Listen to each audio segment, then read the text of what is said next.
This is the Miele Alize 300, 1200 watt, made in Germany. This model is there. It is a it has a bag in it. There's a bag vacuum, and I'll pull this up and show that.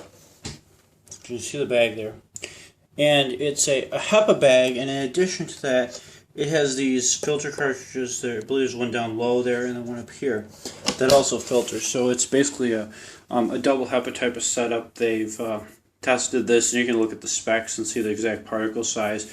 But it's one of the very best vacuums, at least consumer level, that's on the market for people that have allergies and are concerned about those really fine microparticles that get kicked back into the air and that you can breathe in. So people that have asthma, allergy type of problems like myself, these things can be really critical, and those little particles you'll often find, or at least I found, they're very, very, very irritating, and they can be a big cause of asthma flare-ups. And I found a big reduction in asthma flare-ups around the house once I started using this vacuum, and I also started using a couple higher-end air filters, one of the bigger Austin Airs, and another air purifier as well, that really filter out a lot of those smaller particles. So let me open up the tool. There's a basic tool compartment here.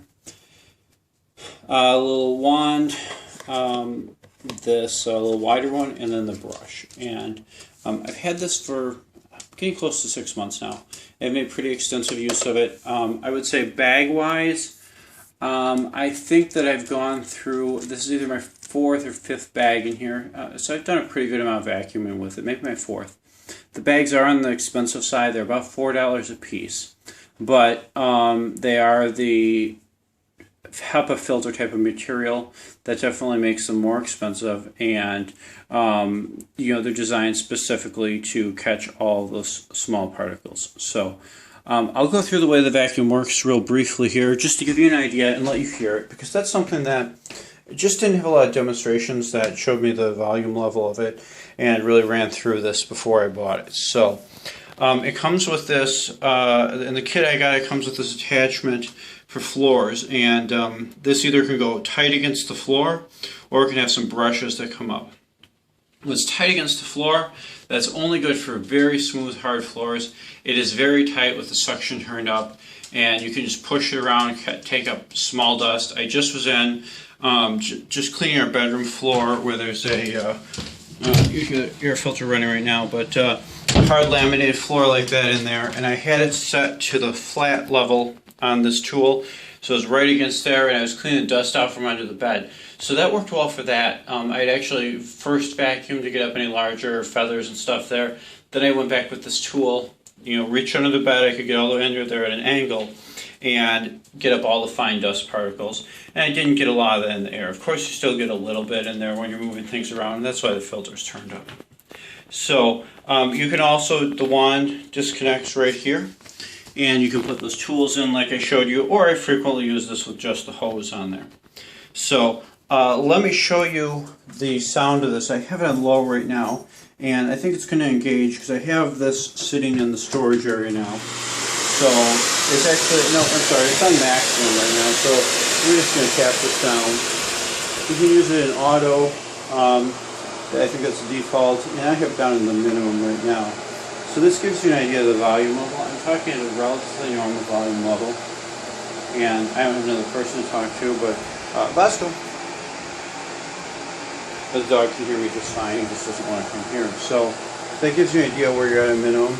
I'll move it up a couple notches, and I believe that would be considered the medium level here. It goes through auto, which that's going to adjust depending on the surface.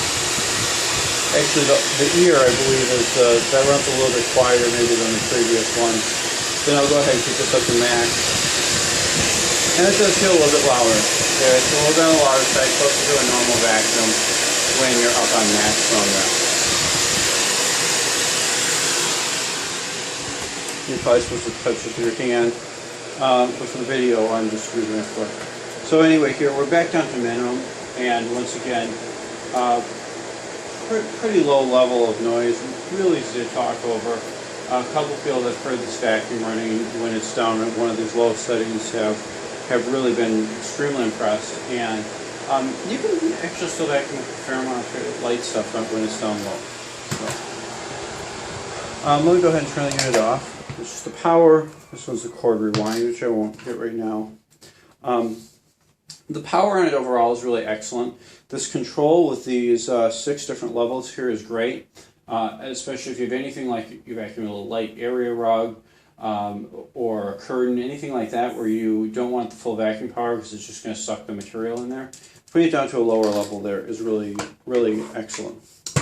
The wand here has a light built in. It takes like 3 AAA batteries. It's LED, so they probably last a really long time. It does throw off a good amount of light. It only stays on for about 60 seconds, and then you have to tap this little button again. Not really too huge of a deal, but I wish it would have stayed on for like 5 minutes or something, because when I'm cleaning a darker room or under couches or beds, it definitely almost always use longer than the 60 seconds, and you always have to remember to go back and be tapping this little button again. So, in terms of overall construction, I've felt the unit, I've pulled around by this hose quite a bit. I don't know that you're supposed to do that, but actually you probably are on smooth surfaces designed just to, pull that around after you. It works great for that, and no problem at all, no damage to the hose, and I've pulled over some bumps and stuff like that going transitions between the kitchen and stuff here. No problem at all, and I haven't had any problems with really any of it breaking or no defects to the plastic, which you wouldn't expect in a vacuum of this caliber, but you kind of never know these days, so it's really worth mentioning. I feel that all the plastic clips and everything have held up and worked just fine.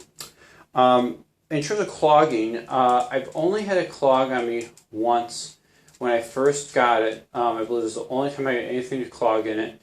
And other than that, I have to say that the way the air path is, and this kind of goes at an angle into the bag, that works exceptionally well. And what I did to clog it is I came across some kind of old game token that I sucked up that happened to be like just the size to get into the end of this hose, the metal stainless hose down here. It just made it, but then in this wand here, this must just be a tiniest bit smaller than the opening down there, and it got stuck. Just to give a point of reference, I often used a shop vac, a small portable shop vac in here before to vacuum, and I would get something or another stuck in there all the time, whether it was like a piece of mulch that the dogs dragged in, or something that fell off a flower bouquet. Stuff would just not make the angle going into that before the filter. It would get stuck, and I would have to pull that hose out and declog that thing, I would say at least a couple times every time I vacuumed. Now this one, I only had that one incident about 6 months ago, and I've used this thing out on our side steps, which are carpeted, so it's vacuumed up a lot of other little wood chunks and small stick stem type of things, and I haven't gotten it clogged up again. So that's really excellent in my opinion. So overall, I really would recommend this for anyone. It's probably overkill if you don't have any concerns about fine dust particles or asthma or allergies, anything like that. Then getting into this model is probably really overkill if you don't have those concerns. But if you do have those concerns, I do feel like this is a worthwhile investment. And like I said, after I did this and put 2 air filters in our house, I definitely noticed relief from the indoor asthma symptoms that I had, and I was definitely breathing easier. It wasn't like a 100% removal of all allergy asthma symptoms, but there was a significant decrease in the indoor asthma allergy symptoms once I started using this and the filters. And I did vacuum well prior to this. I just realized how much I was actually getting back out into the air, which I could even notice when I looked on a very sunny day late in the day with the sun coming in. And I compared it, and I saw what I got from the shop vac getting blown back out in the air compared to this. And the shop vac put tons more of those little particles back out in the air, versus this, you see very little that's getting stirred around again. So hopefully that helps you out a little bit. Feel free to leave a comment if you have any additional questions for me. I'm happy to do my best to answer them. Thank you.